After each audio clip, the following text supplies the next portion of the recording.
টিউশনে বর্ণালী। আজকে আরও একটা ব্লগ আমি করছি তোমাদের জন্য। তো দেখতেই পাচ্ছ আমি রেডি হয়ে গেছি। আমি এখন যাব হচ্ছে যে বিয়ে বাড়ি। তো তোমরা আগের ব্লগে দেখেছো যে আমরা গিফট কিনলাম, কার্ড পেয়েছি, সেটাই যাব। তো আজকে এত সময় কম যে আমি আগে ব্লগটা শুরু করতে পারিনি। আমি রেডি হচ্ছি, মানে শাড়ি অলরেডি পরে নিয়েছি, আর তারপরে তোমাদের শুরু করলাম ব্লগটা। কি বলো তো, আমার কাছে এখন এই শাড়িটা ছাড়া দুটো শাড়ি আছে, বাট আরও দুটো বিয়েবাড়ি আছে। তো কার বিয়েবাড়ি বলবো পরে বলছি। তো আপাতত আমার কাছে এটা ছাড়া কোনো শাড়ি নেই, আমি সব বাড়িতে রেখে এসেছি। তাই ভাবলাম যে এটাই পরি, কারণ এটা ছাড়া আমার কাছে আর পরার মতো শাড়ি নেই। আমি এখন রেডি হয়ে নিই, আমি রেডি হব, তারপরে যাব। আর আমি একা যাব না, আমার সঙ্গে অবশ্যই ময়না যাবে। তো ও ওখান থেকে রেডি হয়ে আসবে। তো আমি রেডি হয়ে তারপরে যাব একটা ফুলের মানে বুকে তৈরি করতে। তারপরে আমরা যাব, বেশি দূর না, একদম কাছে, 1 মিনিটের হাঁটা পথ যেখানে হবে অনুষ্ঠানটা।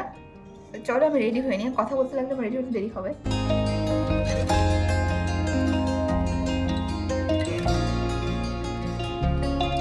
তো এই যে আমি রেডি হয়ে গেছি, আর এখন যাবো ময়নার বাড়ি, ওকে শাড়ি পরাতে। শাড়ি পরতে পারছি না, তো চলো আমি রেডি। আর এখন আমি টোটো করে যাবো, কারণ আমি শাড়ি পরে অতটা হাঁটবো না। আমি আপাতত এই ব্যাগটা নেব আর বেরোবো। চলো তোমাদের সঙ্গে বেরিয়ে দেখাচ্ছি। আচ্ছা, এই ক্লিপসের ভয়েসটাকে আমাকে অফ করতে হলো, তার কারণটা তোমাদের আগের ব্লগে জানিয়েছি যে সরস্বতী পুজোর পরের দিন আমরা যাচ্ছি, মানে কতটা বাজনা চারিদিকে বাজছে, তো সে কারণেই সাউন্ডটাকে অফ করলাম। আচ্ছা, আমি তোমাদেরকে বলি, তোমরা আমাকে জিজ্ঞেস করবে যে বিয়েটা কার দিদি, তুমি কার বিয়েতে যাচ্ছ, তো তোমাদেরকে আমি বলবো সেটা, বাট এই ব্লগে না, সেটা কিউএনএ ব্লগে তোমরা অবশ্যই পেয়ে যাবে। আমি দেখেছি তোমরা অনেকেই কোশ্চেন করেছো, দিদি তোমরা কোথায় যাও প্রত্যেক দিন, সব উত্তর নিয়ে খুব তাড়াতাড়ি কিউএনএ ভিডিওটা নিয়ে আসছি। এবার আমি বেরিয়ে টোটো করবো, আর টোটো করে সোজা চলে যাবো ময়নার বাড়িতে। আর জানো তো, চলে এসেছি ময়নার বাড়িতে। আর দেখো, এই দেখো ম্যাচিং হয়ে গেছে, আমাদের শাড়িও ম্যাচিং হয়ে গেছে। একটু পেছাও, এই যে আজকে লোকে যে কি কমেন্ট করে ভগবান জানে। তো চলো আমরা বেরোলাম, এই দেখো ইভিনিং হয়ে গেছে। চলো আমরা চলে এলাম ফুলের তোড়াটা নিতে। আর এইদিকে দেখো আমাদের গিফটটাকে ময়না সুন্দর করে র্যাপ করেছে। আমরা যে ফুলের তোড়াটা বানাতে দিয়েছি শুধুমাত্র রোজ দিয়ে, হ্যাঁ আমাদের মনে হয়েছিল শুধুমাত্র রোজ দেবো আর কিছু দেবো না, তো যার কারণে আমরা 20টা রোজ দিয়ে একটা ফুলের তোড়া আমরা বানিয়ে নিয়েছি। আজকে হচ্ছে সরস্বতী পুজোর ভাসান, তোমরা দেখতে পাচ্ছ প্রিপারেশন জোরদার চলছে। আমরা কিন্তু বিয়ে বাড়ি থেকে ফিরে আবার ভাসান দেখতে বেরোবো। হ্যাঁ, আর আমি সত্যি বলছি, আমি মুগ্ধ হয়ে গেছি কালনার সরস্বতী পুজো দেখে, সত্যি। চলো বেরোনো যাবে সন্ধ্যেবেলা ভাসান দেখতে, তার আগে বিয়ে বাড়িটা তো ভালো করে অ্যাটেন্ড করে আসি। আর দেখো আমাদের ফুলের তোড়া কিন্তু রেডি। আমার তো ভীষণ পছন্দ হয়েছে, তোমাদের কেমন লাগলো কমেন্ট করে জানিও। তো চলো আমরা ফুলের তোড়া নিয়ে, আর ওইদিকে ময়নার হাতে গিফট, এবার আমরা বিয়ে বাড়ির দিকে এগোই। আর আমরা চলে আসছিলাম লিফটে করে, কারণ এটা লজে বিয়ে হচ্ছিল। আর আজকে তোমরা আমার ব্লগে আরও নতুন নতুন মুখ দেখতে পাবে, বাট এরা কোথাকার মেম্বার, কেমন করে পরিচয়, সবগুলো কিউএনএ ভিডিওতে বলবো। তো চলো আমরা চলে এসেছি যেখানে রিসেপশনটা আজকে হচ্ছে। আর চলে বা তোমরা নতুন বউ আর বরকে দেখো।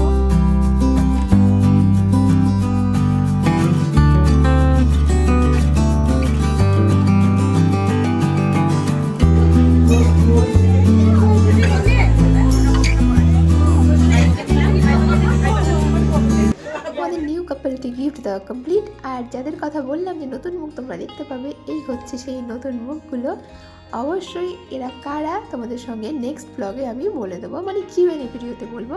তো চলো সেখানে একটা কথা বলি, তোমরা অনেকে বলতে পারো দিদি তুমি একা কেন গিফটটা দিলে, তোমরা তো দুজন মিলে গিফট কিনেছিলে, ময়নাদি কেন গেল না।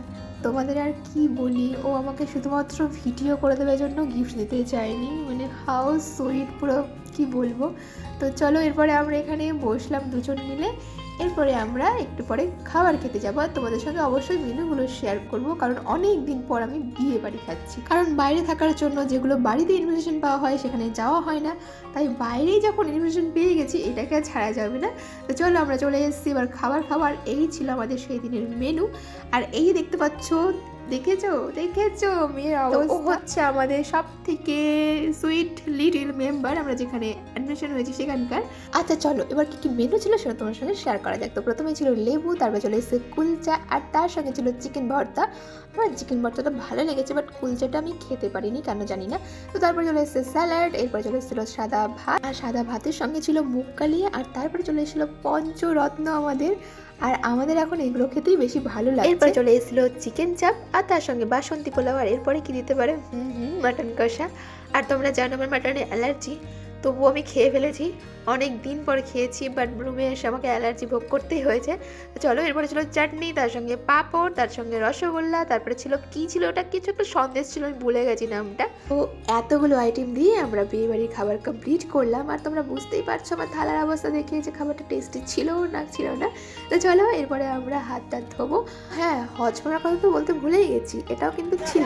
আমাদের খাওয়া দাওয়ার ডান। শুধু একটা জিনিসই দেয়নি, না দুটো জিনিস দেয়নি, কি বলছিস বল? দুটো জিনিস দেয়নি। এই রে, মেয়েটা কি বলে। তো চলো আমাদের খাওয়া দাওয়ার ডান। আর তারপরে শেষ পাতে ছিল কিন্তু আমাদের জন্য আইসক্রিম, যেটা আমাদের টেবিলে দিতে ভুলে গিয়েছিল।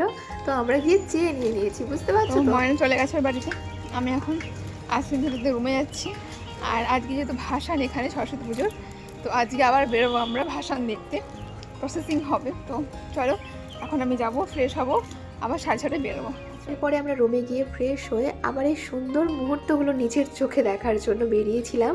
তাই তোমাদের সঙ্গে একটু শেয়ার করলাম এটা কালনার সরস্বতী পুজোর বিসর্জনের দিনের প্রসেসিংয়ের ভিডিও। আমার তো ভীষণ ভালো লেগেছে। আমি কালনায় না আসলে হয়তো জানতেই পারতাম না যে এত কিছু হয়। তো চলো তোমরা এবার দেখো।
এই হচ্ছে আমার জীবন। সত্যি কথা বলতে আমার একলা জীবন, একলা বাঁচছি অচেনা একটা শহরে।